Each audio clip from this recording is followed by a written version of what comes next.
Hey everyone, welcome to the Get Your Life Together Girl podcast, the ultimate blueprint to self-love and inner peace. I'm your host, Danielle Van. As a cognitive behavioral therapist, life coach to women, meditation teacher, and author, I've spent my life studying and learning from the stories that make us human. It's my passion and goal to help you shift your mindset and create a lifelong revolution to help you reach your greatest potential. Have you ever found yourself in a room of highly successful people and think, how did I get here? Or perhaps look at your partner and wonder, why did you choose me? Have you ever felt like you were faking it in your life and wondered when the bottom would drop out of this fake facade? Or maybe you think that every win in your life happens to come down to just dumb luck. If so, you may be experiencing imposter syndrome. That's the bad news. The good news is everyone experiences this from time to time. The problem becomes when we live this way 24/7 and our mental and emotional health are impacted. So today, you and I are taking a one-on-one deep dive into what imposter syndrome is, the characteristics of it, how it impacts us, and we're talking about how to flip the internal conversation and behaviors to get us out of these untrue patterns that so easily own us. So let's dive right in. The Get Your Life Together Girl podcast starts right now. Imposter syndrome. Talk about a thought pattern and a behavior that can really own us, full stop. I know I have personally experienced this, we'll call it a phenomenon, in different manifestations of my career and life, as most of us do. I remember sitting in front of one of my very first women that I served as a behavioral therapist and thinking, why the hell would this person trust me? What if she begins to ask me questions about my own life? Who am I to tell her how to get her life together? My life has been messy at best. I've made more mistakes than I can count. I've screwed up more times than I've won. I've tried. I've failed. I mean, haven't we all? But inside me, there was this sinking feeling and it took over. And I remember feeling my face flush and my ears begin to burn. Who the hell was I? I felt like an imposter, a fraud, and I fooled myself into thinking that I had somehow lucked my way into this position. It wasn't because I had earned it. It wasn't because I had worked my ever-loving tail off when I went back to school. It wasn't because I had met all the requirements. It was because of dumb luck. I can't even begin to tell you what this wonderful woman said to me in that time. It was a hell of a way to begin. Right? But it challenged every fabric of my being. At the time, I was a perfectionist. We'll talk more about that in just a moment. But it really did own me. Who was I? What was I doing? How did I get there? When I expressed these thoughts to a friend later in the day, she said, my dear, look up imposter syndrome and then, okay, cover your kids' ears if they're in the car or listening with you. But then she said, can you please cut that shit out? I laughed, hit up Google, and then I realized if I wanted to thrive, I absolutely needed to cut that shit out. And since that time, that feeling, of course, has snuck back in. But what I do know is this. I've seen it time and time again, expressed in so many different ways from women of all different backgrounds, all different races, all different cultures. And I have to say, we all feel this way one time or another. In fact, the large majority of us have stories, or at the bare minimum, have had thoughts like what I just shared. And if you wonder whether you might have imposter syndrome, ask yourself the following questions. Do I agonize over even the smallest flaws and mistakes? Do I attribute my success to luck or outside factors? Am I sensitive to even the most constructive criticism? Do I worry about being found out because I'm a phony?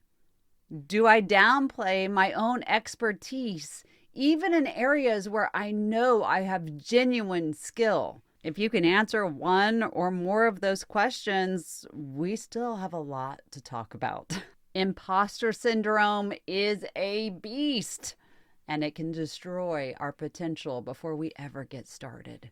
So, what is imposter syndrome, right? Maybe you're asking yourself that. You've probably heard the term thanks to social media because it's everywhere, right? But with all the information out there in those 90-second clips, we really don't have a true understanding of what imposter syndrome really is because there's not enough time to really get a sense of what's happening in our thoughts, our emotions, our behaviors when it comes to, again, we'll call it a phenomenon. So, our working definition right now is imposter syndrome is the internal psychological experience of feeling like a phony in some areas of your life. And it doesn't matter how much success you've already achieved in that area, you still feel like you're not good enough. Now, here's what it is not, because this is actually a huge misconception that is circling social media. Imposter syndrome is not a diagnosable mental illness. Please hear me. So many people think that it is an actual mental illness. It is not. The term is usually applied to intelligence and achievement, and it links really to our thought patterns, our feelings, and our behaviors. So what does that mean? It means there is good news. It means that the pattern can be changed. Can I get an amen or a hallelujah or something like that, please? No, in all seriousness, if the pattern can be changed, it means that there is a way through this and a way of making this, behavior disappear with a little bit of effort and a little bit of work. So beyond those questions that I gave you just a few minutes ago, it's probably fair to start asking, how do we know if we have imposter syndrome in full motion? And let me kind of describe what happens and what is happening within us. So you might find that you are constantly experiencing self-doubt. And this is in areas that you normally would excel in, right? So if you know that you're a really excellent baker, let's say, but yet you still have a lot of self-doubt when you enter the baking show, you could be experiencing imposter syndrome.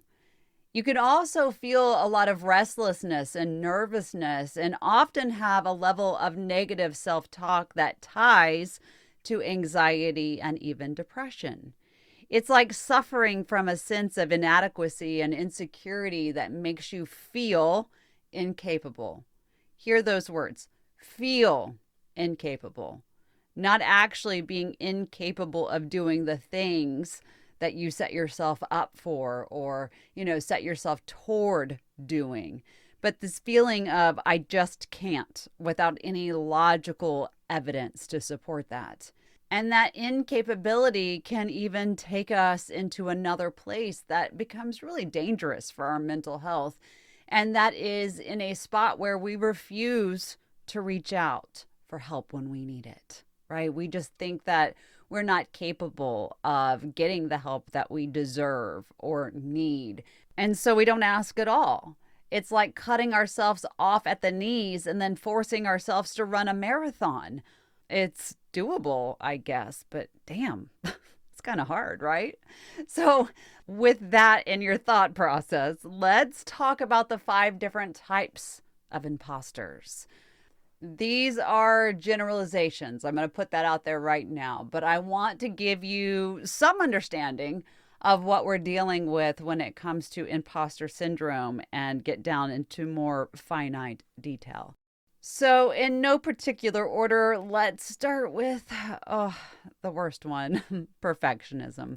I'm sure you've heard me say multiple times that I am a recovering perfectionist. It's true.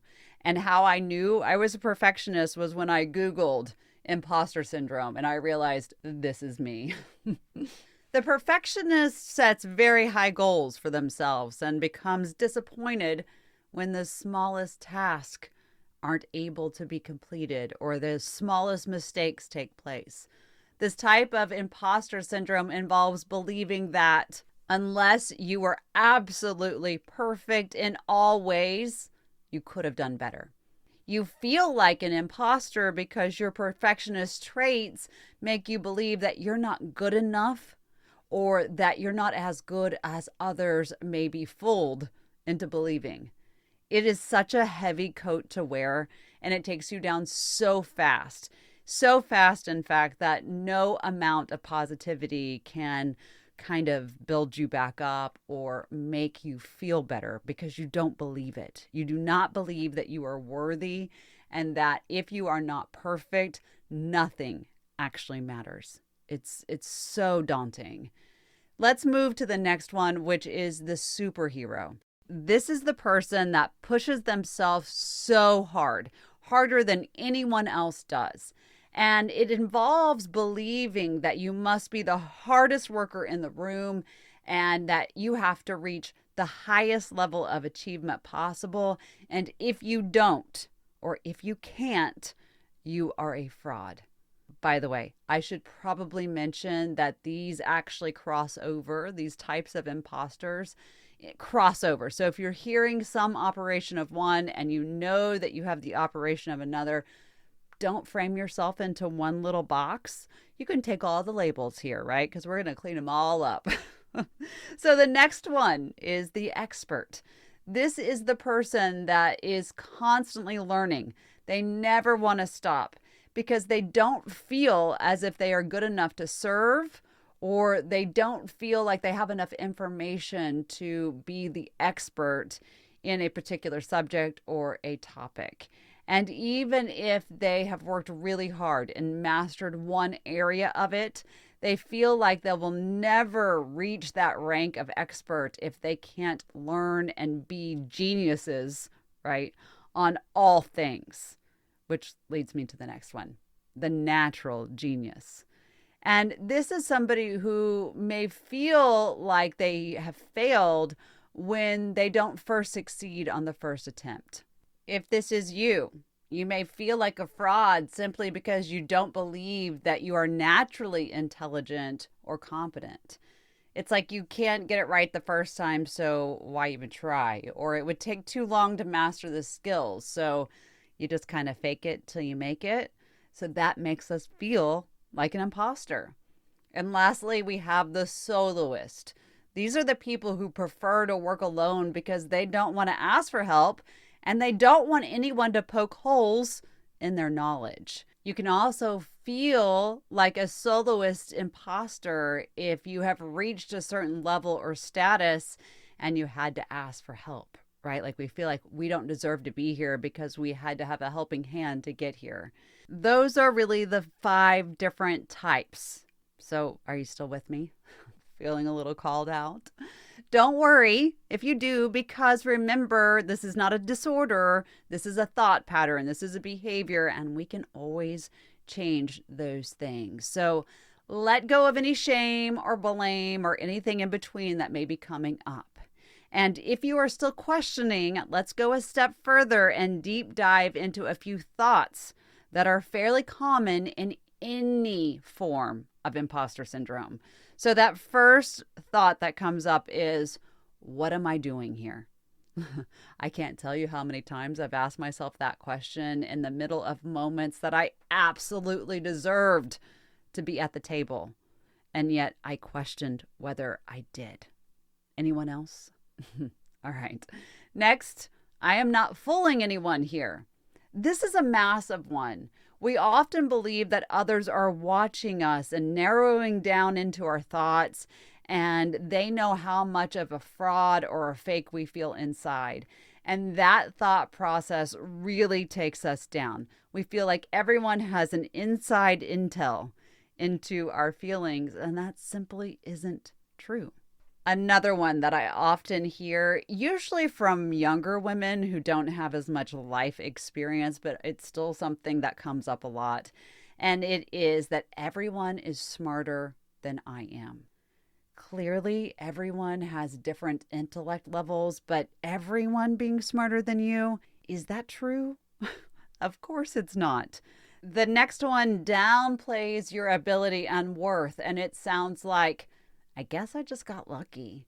And even if the results have come to you because of luck, isn't there some sort of movement, thought, pattern, behavior, feeling that really was at play? I mean, everything starts with the thought. So is it really lucky? And another thing that happens within that thought process is we feel like when others, realize what's going on, we're going to get fired or left or broken up with or whatever. We feel like there's some massive consequence that will fall upon us for not being enough. And the last one that I'm going to throw out now is I need to do more to feel like I deserve to be here. There is an error, a massive error of people pleasing in that statement too. We want others to feel our value so that we can be settled in what we've created. And that's normal. But part of that is also feeling like an imposter. What does all of that come down to? All of those thoughts and feelings. It comes down to an inability to realistically assess your competency and your skills. It comes down to attributing your success to outside factors, berating your performances, fear that you can't live up to expectations, overachieving, self-sabotaging your success, self-abandoning instead of doing the work, self-doubt, setting very challenging goals and feeling disappointed when you fall short. It comes down to not really feeling you are enough. Now, I want to say this before we dive into the impactfulness of these thoughts and feelings.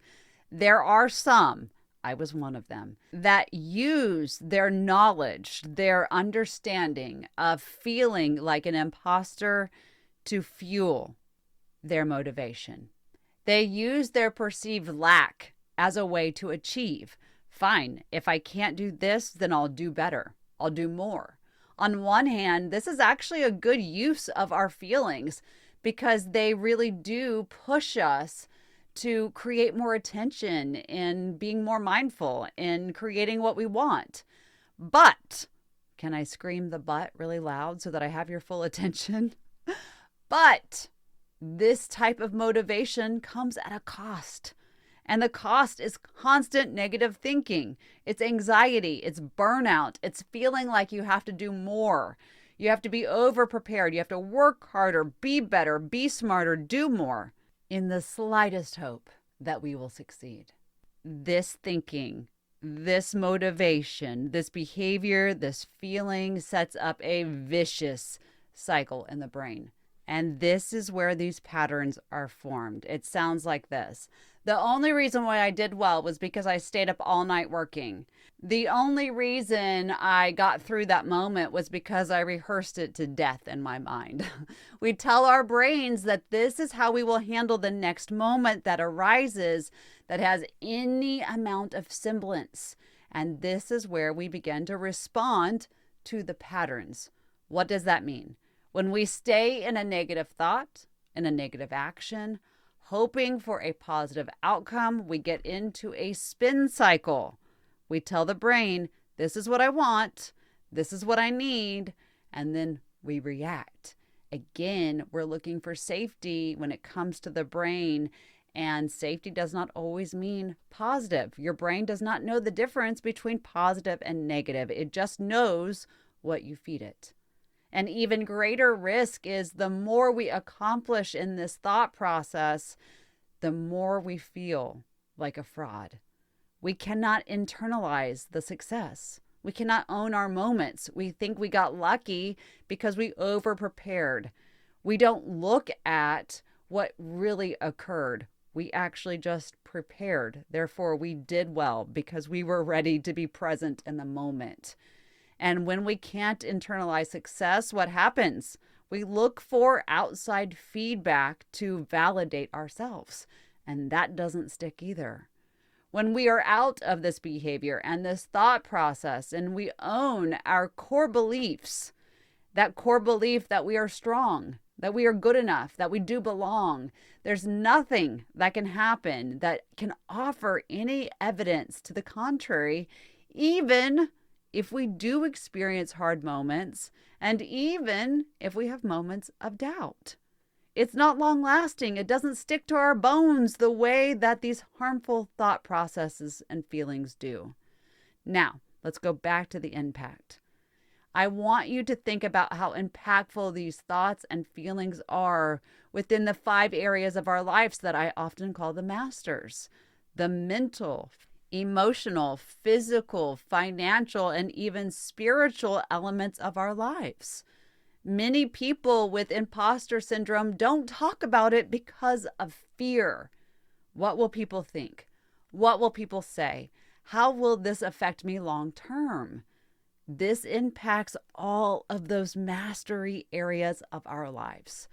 Now, beyond the obvious mental issues, beyond the emotional issues, let's talk about how this impacts us in real time, in real life. The first area we should look at is professionally. If you have a job or you own a business or you operate in some way professionally, if you believe that your career success is due to luck instead of skill, you're going to be less likely to go after that big thing or to ask for a promotion or to step out of your comfort zone and really try to grow. You could also feel like you need to overwork to meet the unrealistic high standards you've created for yourself. Studies have even shown that imposter syndrome can cause us to have more burnout, lower job performance, and less job satisfaction. Let's talk about academically. For those that are in school or wanting to, learn something else, students may not ask questions or speak up because they fear that they are going to look like they're foolish or they're stupid, and they don't get what they need because they don't want to show up to the moment. In relationships, most parents feel unprepared to raise children, right? Who doesn't? We don't have the manual. And if we let those feelings take over, we have a really hard time making parenting choices because we fear we're going to screw it up. Guess what? We're going to. Doesn't matter. We are all making mistakes left and right, and that's just a part of life. And when we feel unworthy of our romantic partners, we often self-sabotage in a mindset that is so negative because we don't feel worthy. And what happens? Our relationships end. The impact is so far-reaching. In our friendships, if we don't feel worthy or we're lacking or we try to fit in and be someone we are not, we cannot create genuine relationships, and they too fall apart. The impact of imposter syndrome is really far-reaching, and that's why we have to eliminate it. But maybe you're asking why. Why does this happen? And let's talk about that before we talk about changing the pattern.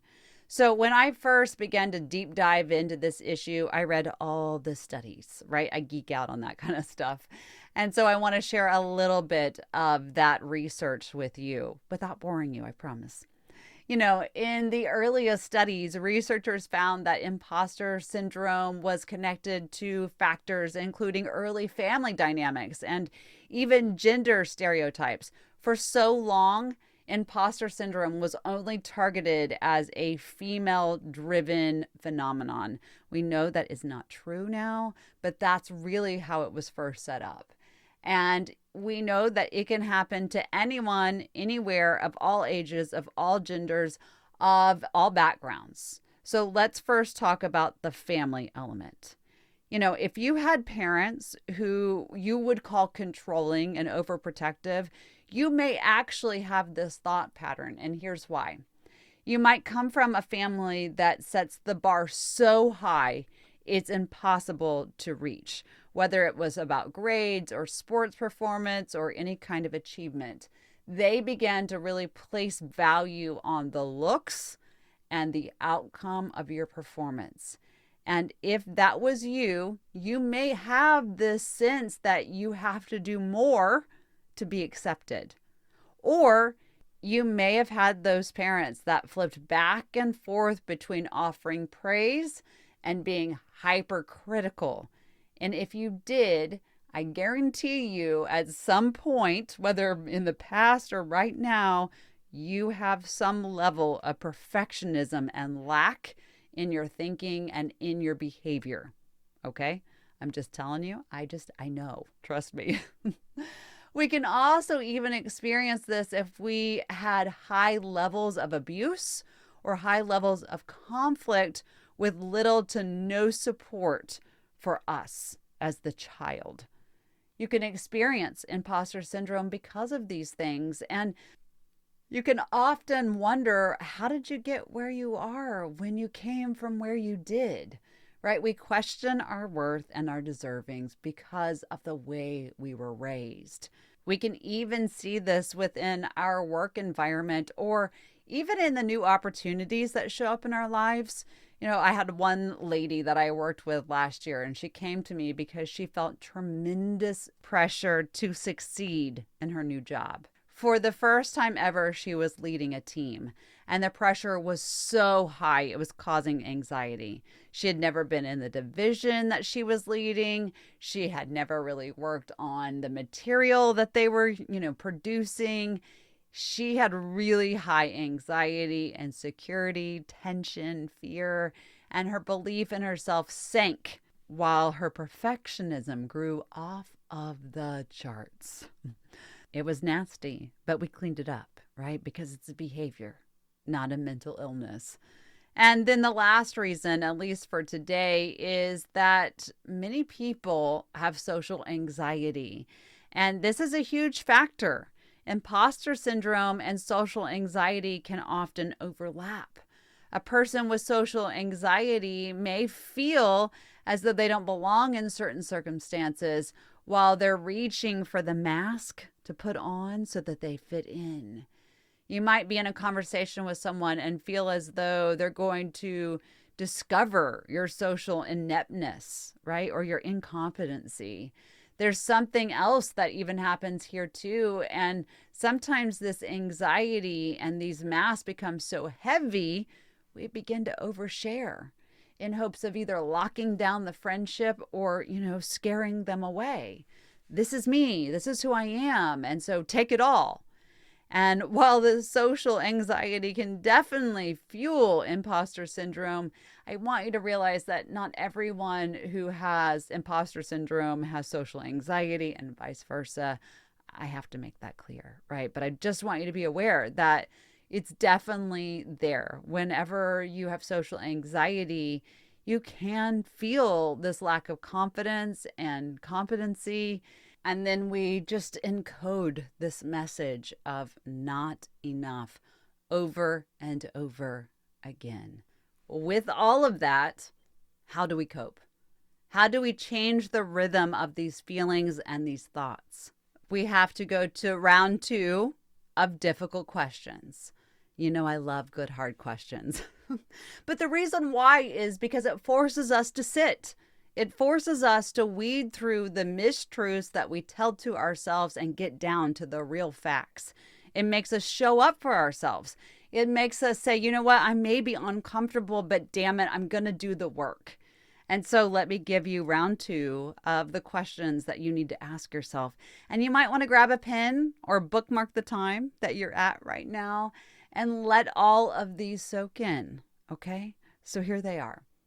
What core beliefs do I hold for myself? If you don't know what a core belief is, Google it. All of us have core beliefs, and we should know what they are. Next question. Do I believe I am worthy of loving myself as I am? So let's roll through the rest real quickly. Must I be perfect for others to approve of me? Do I believe that I am worthy of my dreams? Must I live to other people's standards? That's a big one. If I listen to my internal pushes, would I hear the voice that belongs to me, or do the words and voice belong to someone else? That's a big question. All of those are hard questions. And I don't want you to rush to answer them. I want you to give them some thought. I want you to allow yourself space to own whatever comes up. Remember, we don't have to change anything right in the moment that we hear it, feel it, think about it. We can sit in it for a moment and allow it to have some space because we can't change anything that we don't name and address.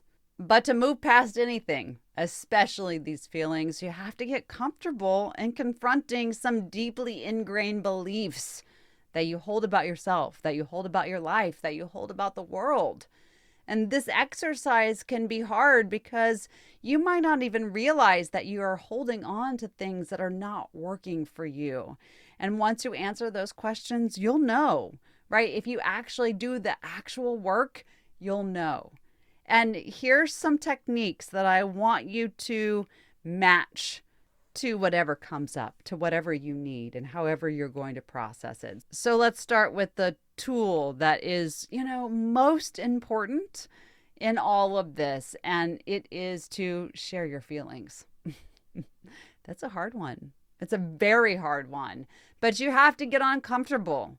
Do what I did and share. Call someone and say, listen, this is how I'm feeling, so that someone can say to you, you need to cut that shit out, right? Talk to other people about how you're feeling. Irrational beliefs tend to fester when they're hidden and we do not talk about them. So tell the person that you trust. I'm not saying go and tell everyone. I'm saying, hey, I don't feel like I belong in this relationship. Do you have some space to hear me right now? Or, hey, I am not feeling like I can confidently run this business meeting. Or I'm really feeling like I'm sucking as a parent. The person that I am really does not feel like it is worthy, right? Can you feel this? Can you feel how good and freeing it would be to express truly what is in your thought process? And if you share your feelings, you hear yourself. So share them, again, with someone that you trust, okay? The next tool, the next technique is for once, to allow yourself to focus on others first. This sounds very counterintuitive to everything I teach, right? However, in this circumstance, it's okay. I want you to really focus on someone else. Because if you see someone who is awkward or alone, you can start asking questions, right? You can ask them to come into your group. And if you are practicing your skills, you build confidence, right? And so you don't need to fake it because you already have that skill set available to you. The other part of this is you begin to ask for help. You go to people that are in similar positions as you. You ask questions, you ask for help, you talk so that you know you are not alone. And in this focus on others, you are able to come back to yourself. And then I want you to assess your abilities. If you have this long-held belief that you are incompetent in certain situations, that becomes your reality. It also becomes the realistic assessment of your abilities because that's what you believe. And so I want you to counter it. Write down your accomplishments. What are you good at? And then compare it to the questions and the self-assessment that you created a few minutes ago. It's so important. It really does allow us to see where we're feeling lack versus the truth of the matter. And from there, I want you to take baby steps. I don't want you to focus on doing things perfectly. Instead, I just want you to be reasonable and do, right? Get into action and do things reasonably well. And when you do, reward yourself for taking action. Again, doesn't have to be perfect, but did you show up? From there, I want you to question your thoughts. Once you have assessed your abilities and you've taken some baby step action, question whether your thoughts are rational. Does it make sense to believe that you are a fraud given everything that you know, given everything that you've done? Is this a fact? And if it's not, then stop the thought. And in stopping the thought, we want to stop fighting the feeling. Don't fight the feelings of not belonging or being enough. Instead, lean into them, accept them, ask them, what is it that you're trying to show me? It's only when we acknowledge these feelings that we start to unravel the core beliefs that are holding us back. Again, is this my voice, or is this something that I was taught?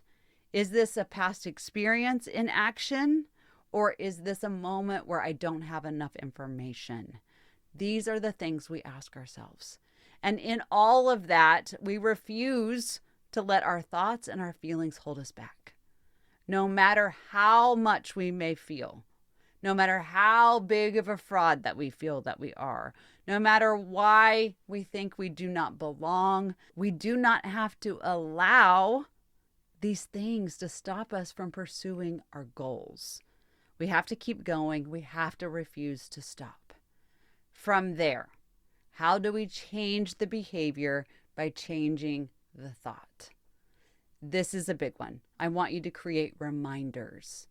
This seems like a really, really simple thing, but it's actually huge. It's a huge game changer. So what we do in creating reminders, not like an alarm clock kind of thing, but instead, I want you to write down that list of accomplishments of things that you're so proud of. Again, if you didn't do it before, now is the time to do it. I want you to save the emails and print out the notes that someone has praised you. It doesn't have to be all of them, but what are, a handful of praises or emails or communications that you feel really connected to, that you feel allowed you to see how others see you in a positive way. I personally have a 3-ring binder of emails and DMs and little notes that have been posted on social media and reviews of different clients that I keep handy, right? It's not to boast and it's not to boost my ego, but it's allowing me to read other people's wins and my personal wins, and they help me elevate the experience that I'm having when we feel down or when we need a boost, a reminder. This is a beautiful way to allow ourselves to, see ourselves. It's a beautiful thing. So try that. And then I want you to separate your feelings from reality.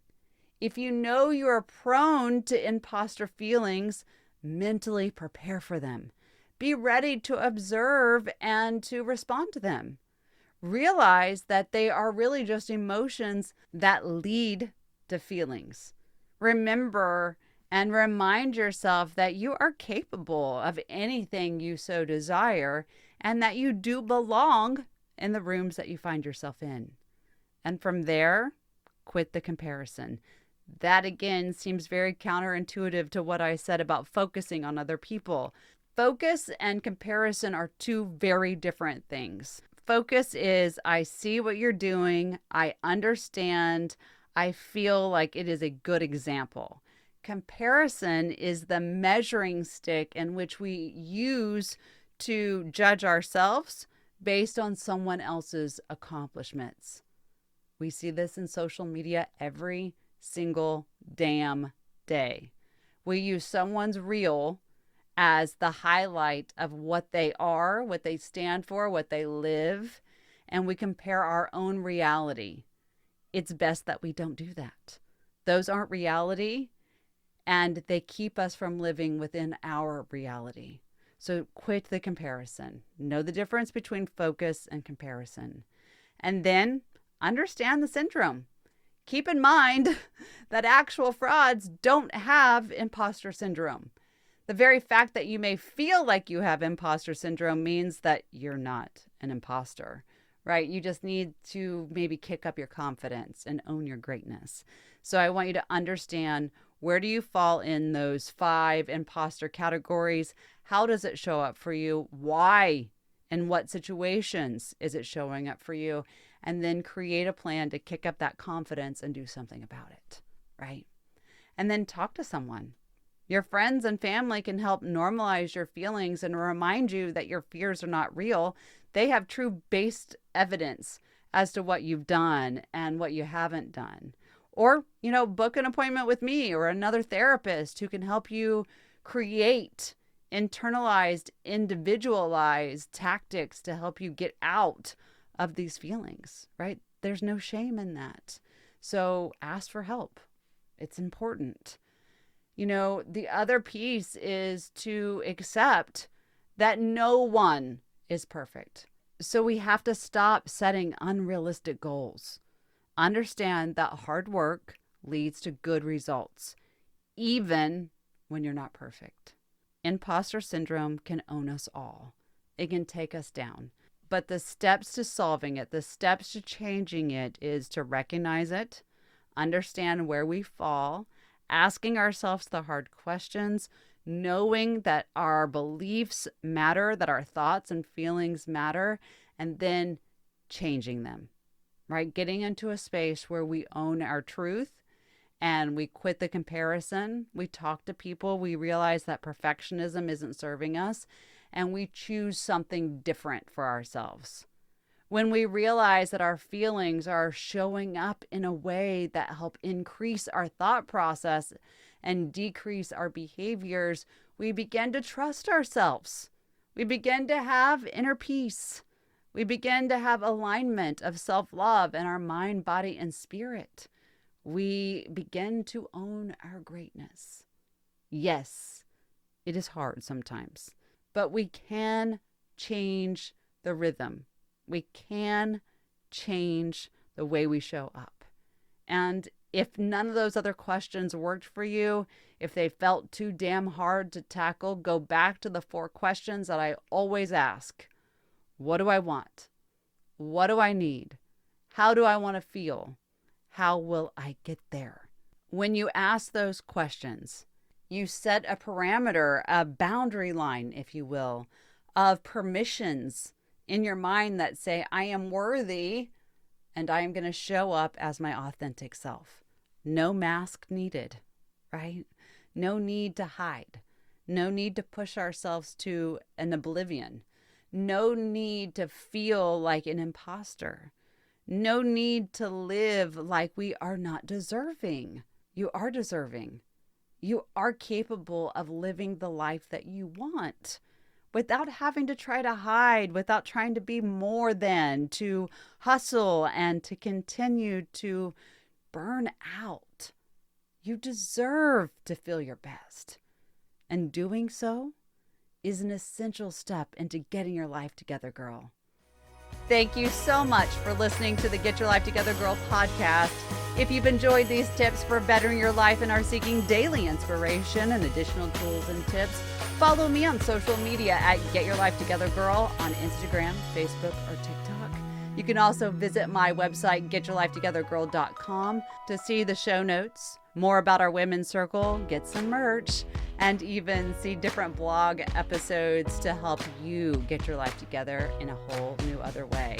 I also encourage you to leave a review or to share this episode with a family member or friend, as this helps spread the message to those who most need it. Thank you once again for being a beautiful part of this community. Until next time, be kind to yourself and others.